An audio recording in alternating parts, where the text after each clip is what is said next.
Okay, the purpose of this video is to give you a demonstration on how to remove the side panels from the 2015 BMW S1000RR. One or two people have commented that they are potentially tricky to remove. They are quite fragile, and I believe a few people have actually had the misfortune to break their panels. They're not particularly difficult to remove, they've just got one or two gotchas, and you just need to be aware of what they are and how to do it. Once you've removed the panel once, quite frankly, I don't think it's a problem for the future. But this is a spare panel I've got. It's not actually off my bike. I bought a complete spare fairing kit for my bike off eBay. It was going cheap, so while they're available for next to nothing, I bought a complete set. So I thought it helps to show you what's on the inside of this panel before we actually go outside, and I'll just show you the panel on the bike and review it on the bike. It's held in place effectively by a number of screws that for the most part screw into little metal inserts that are attached to tabs on the panel itself.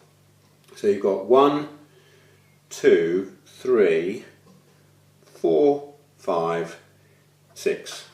You don't have to worry about muddling them up, because on the middle panels, these the right and left, the screws are all the same, with the exception of the one inside screw at the top here, which I will point out when we go outside. If you look carefully at these steel inserts, the screw thread towards the end of the insert is squished into an oval shape. The idea being that it serves as a locking mechanism, a bit like a locking nut. So when you actually do the screws up into the panel, the first 2/3 of the thread isn't squashed and the screws in very easily. When it gets to the last third, you can feel it start to grip. It doesn't tighten as such because the panel isn't tight at that stage, but you can feel the resistance increase slightly. They are essentially fairly fragile, not the insert itself, but the tab onto which it's attached. And so the most important thing to do is not over tighten them. So use the splined key in the toolkit. And in fact, for leverage purposes, I would tend to use the short end of the splined key rather than the long end, and that way you're not so likely to over tighten. But when you do tighten these up, literally, first few turns it'll go in very easily, then you'll feel a slight increase in resistance as it reaches the locking portion. Keep turning it until you feel a slight increase in resistance. In other words, it's starting to bite, it's starting to tighten. And that's it, call it quits. You don't need to go any tighter than that. There really isn't any need to torque them up, and they're not going to vibrate loose because of the lock effectively on the thread here. In addition to these tabs, the fairing is held in place by two pins or plugs, if you like. One is a plug, the male plug, that's actually on the frame of the motorbike, and it pushes into this little rubber insert here. The second one is a rather more fragile affair, and it's attached to the inside of the fairing panel here. It's held in place by three kind of webs at the bottom which sort of secure it onto the panel itself, but it is quite fragile. The risk with this is that when you're removing the panel, it does need to be pulled out at 90 degrees, and therein lies the problem, because it's actually quite difficult to get your hands round the back to draw the panel out at 90 degrees. The right hand fairing, it's virtually impossible. The left hand fairing, in actual fact, with this one, there is more room to get your fingers around it, and if you can, get your fingers in behind and put your fingers on the top of the webbing, pull it out at 90 degrees with your fingers on the webbing, and then you're not actually applying any force to the fairing itself. With both the left and the right hand fairings, you can actually get your hand up underneath the panel here and put your fingers on either side of this little tab and pull from the inside. And that way, again, what you don't want to do is pull the fairing itself, because then you're applying a lot of force on this little tab, and there's always a risk that it would break. Having said that, this one came off fairly easily on my bike. What I did when I removed my panels actually is with the left hand fairing, I managed to get my hand under here on either side of the webbing and pull gently, and once I had the pin out a little bit, there is a lot of resistance on it because there's a lot of friction with the rubber bung that it fits into. I managed to get some nylon and plastic lubricant in an aerosol and spray it onto the shaft. It immediately spreads up the shaft, and then when you pull it, it came out really, really easily. And then when I put the whole thing back again, I lubed it up with a little bit of nylon and rubber lubricant as well. No doubt I'll have the same problem next time round though, and again what you need to do is pull it out a little bit and spray a little bit of lube onto it. Oh, 7 screws. There's one in the top here as well. Interestingly enough, and I will show you outside, the screw that goes into here, in common with the others, has got a little collar on it. But this particular screw caught me out slightly because the collar on the screw is very, very slightly deeper than this fairing panel that it's screwing down to the panel underneath. Consequently, you can do this screw up super tight and the fairing will still wobble. And that can catch you out because you can think, oh, there's some relative movement still there. The screw's not tight enough, and you tighten it up a bit more and a bit more and a bit more, and before you know where you are, you'll snap the tab off. So this screw is exactly the same as the others. Turn it, easy, get a little bit of resistance, keep turning, and then as soon as that resistance builds up because the screw's fully home, stop. But at that point, there is still going to be some relative movement between the top of the panel and the panel you're screwing it to, simply because, as I said a moment ago, the collar on the screw that screws into here is slightly deeper than the plastic that you're screwing down. The only other thing to be aware of is when you take the panel off, the indicator is, this panel doesn't have an indicator on it, but the indicator wire is attached to the wiring harness. So you've got to hold the panel in one hand while you detach the indicators. I found that actually a little bit tricky, and one thing I wasn't ready for is that the actual connector has got a little security locking tab on it. So get yourself a cocktail stick ready, and all you need to do is lever up the security tab on the connector by about less than 1 millimetre actually. So just insert the tip of a cocktail stick under it. As you see it lever up, get hold of the wires and gently pull it out. If you just pull the connector without unlocking the locking tab, if you pulled hard enough, it'll probably come out, but if you pull hard enough, you'll probably break it as well. So that is something you need to be a little bit wary of. Finally, the only other gotcha when you put this thing back together again is make sure that these tabs here are inserted behind the lower fairing before you insert the 2 prongs into position. Because if you put the prongs in, what you will find is that these tabs are on the outside of the lower fairing. So very gently position these 1, 2, 3, 4 tabs onto the inside of the lower fairing. Once you're happy that they're in, then gently offer up the top and push this tab, this prong and this one in at 90 degrees. Once they're located, then again you can put your screws in and tighten your screws up.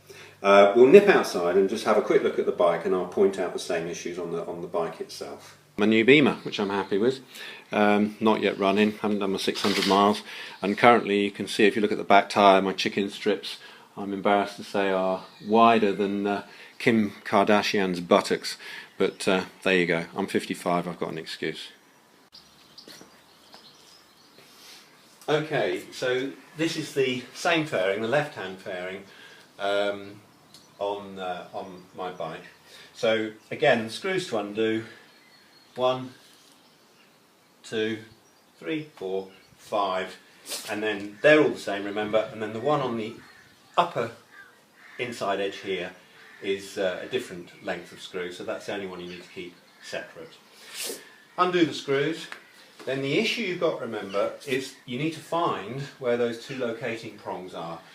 The rearward one you can see here, and in actual fact you can get your hand up, particularly if you've got smaller hands than I have, get your hand up underneath and you can put slide your index finger, your forefinger and your index finger, middle finger, either side of the tab and pull it out at 90 degrees. And you can, on this fairing, do the same on the main tab. You need to find it first. I'm not going to do it obviously. There we go, I've got my hand behind it, and then you could even pull a little bit from here as well. Make sure you pull out at 90 degrees, and then if it is a little bit resistant, once you've got a bit of a gap, you can spray a little bit of lube down here. The only other tab that can snatch a little bit is this one here, so just be a little bit careful when you're drawing it out of here, because it can, the underside of the metal insert can actually scratch the inside of the panel as you're removing it, but if you're careful you should be okay. Once it's off, remember the indicators are still attached to the bike. Have have a cocktail stick handy, prise or the end of a fine screwdriver, prise the locking tab up, pull the wires and it will disconnect easily. When you're putting it back, remember, those tabs that you need to be careful of locate on the inside of the lower fairing, and I think there were 3 or 4 of them, 1, 2, 3, 4. Make sure they're on the inside before you put the prongs in. The difference on the right hand fairing is that you can't get your hands underneath here onto the prong, so you're pretty much condemned to putting things on the edge of the fairing here and at the edge here and pulling both top and bottom. It's a gentle, sustained pull. Don't yank at it. If you yank and tug, you're going to break it. So just a gentle pressure, and keep the pressure applied, and it will very gradually slide out. And once you've got a centimetre gap at the top here, again you can spray some lube on it. Once you get some lube on it, it'll come out easy. I'll be a little bit wary about using anything that might damage rubber. WD-40 and the likes or whatever. Just try using stuff, PTFE lubricant or nylon and rubber lubricant is what I've got. So the other side is a little bit more difficult. When I inspected my prong and my fairing, having had it off already, it was damaged, and it had been damaged, I believe, by the dealer when they took the panel off to put the data tag on. And it's clear what they'd done. To take the panel off, they just pulled it from here. And what that does is it just bends the prong down, and there were stress marks in the actual plastic webbing attaching the prong to the actual panel itself. So they nearly broke it. So if the dealer's going to break them, then obviously your average user is going to have to be particularly careful. Just very quickly mention, the lower fairing is very easy to take off. 3 little plastic splaying bungs at the bottom. Unscrew those. They don't actually have. They have a thread on a coarse thread on the plastic screw itself, but there's no thread in the insert. Unscrew it to about 2/3 of the way out, and then put your hand up inside the fairing. Squeeze the plastic splayed edges together and push the bung in. Push the bung out from the inside, and then it's just a question of undoing all the screws and pulling the fairing panels off. Some people actually comment that they take the lowers off as a complete unit. I didn't. I took them off each side separately. One word of caution with the lowers: it uses a variety of different screw lengths, and they're not the same on each side actually. So the rear one on the back here is not the same design as the rear one on the back on the other side. So don't mix your right and left screws up. And also, what I did is, as soon as I'd taken the panel off, I put them straight back where they'd come from. I laid them down on the ground as exactly where they were and just put them straight back in, so that when I put the panel back, there was no question of muddling the screws up. That's about it. Once you've done it once, it's not going to cause you any problems, but you do need to exercise care each time. The screw that I was warning about, actually, not to over tighten, is this one, and it did nearly catch me out, as I say, because although you can't see it from where the camera is, there is some relative movement between this bit of the fairing and the panel here, and you can just gently move them, even though that screw's done up tight. And so I thought, oh, I haven't done it up tight enough, and continued to tighten it. Not ridiculously, but I tightened it a bit more than I otherwise would, until I realised what was going on, slackened it off, and then just nipped it up like all the others. So when you're tightening these, remember, they go in fairly easily for the first 2/3 of the thread, then you get a little bit of resistance as they go through the crushed part, and then as they start to nip up, stop straight away. They're not going to come undone.